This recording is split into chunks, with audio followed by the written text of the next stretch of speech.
Bonjour, alors Short Edition, on est un éditeur d'histoire courte et on a inventé une première mondiale qui est de imaginer, créer et développer le distributeur d'histoire courte.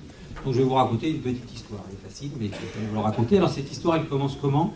Elle commence avec 4 passionnés de technique et de littérature qui se réunissent pour créer l'entreprise et qui un jour se retrouvent devant un distributeur de barres de chocolat ou de soda et qui se disent, et si, pour illustrer le fait que le cours est très plastique, que le format court a de la valeur, contrairement à ce qu'on croit dans la République des lettres en France, que la communauté est capable de faire la sélection des meilleures œuvres, et si donc on mettait dans le distributeur à côté du Mars une histoire. Puis on se dit, si elle tombe en bas, elle va s'abîmer, donc inventons autre chose. Puis on a donc créé cette machine qui a grandi, et qui a été inaugurée en octobre 2015 pour un pilote qui devait être discret à Grenoble, et qui s'est très bien passé, tellement bien passé qu'on a eu 15 millions de partages sur les réseaux sociaux, 600 articles dans plus de 40 pays, et donc des demandes en France et à l'export.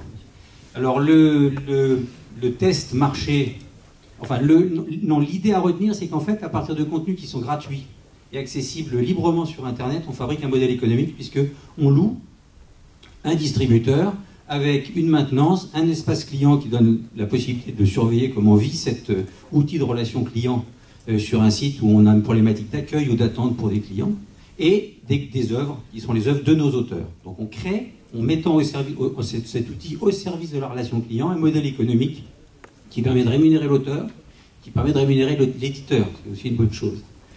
Voilà, alors le test marché, on l'a effectué. Les univers, c'est l'aéroport, la gare, le métro, la galerie commerciale, la cabine d'essayage, l'hôpital, la salle d'attente du petit cabinet médical, voilà, et j'en passe.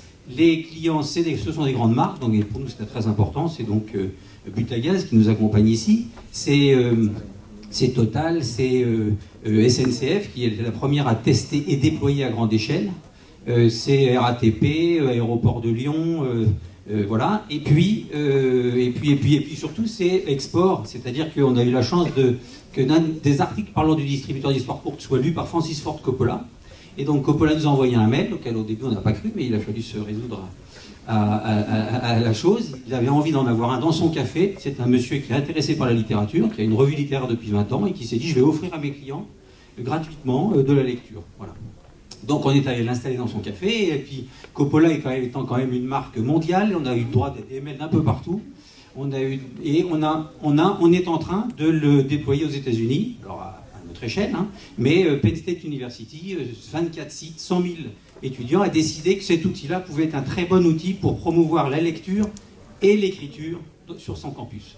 Et ça nous intéresse beaucoup parce que du coup, on va mettre le doigt dans une plateforme en anglais. Voilà, on a commencé par traduire le catalogue pour aller chez Coppola, donc maintenant on va faire la plateforme en anglais pour Coppola.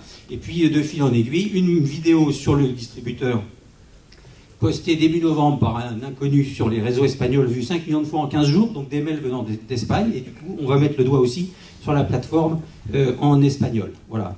Donc, l'ambition, c'est d'imposer dans l'accueil client, visiteur, la littérature courte communautaire.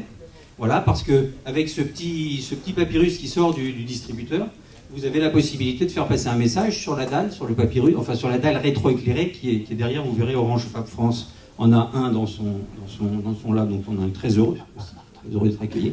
Et en bas, il y a un petit message qui peut être donné aux consommateurs ou aux clients. Voilà. Donc l'ambition, c'est d'avoir... aujourd'hui, on en a 100. dont on en a 25 qui sont en commande et qui vont bientôt être installés. On a un peu plus de 10% sur l'export. Notre ambition, c'est à 5 ans d'avoir un en France pour 2 à l'export, aux États-Unis et prioritairement sur le marché hispanophone. Et donc, on vit une belle histoire. Et donc, si vous voulez entrer dans cette histoire, aux côtés de Butagaz, qui a déjà une très belle place, on peut vous donner un rôle très intéressant et très valorisant. Voilà. Merci beaucoup.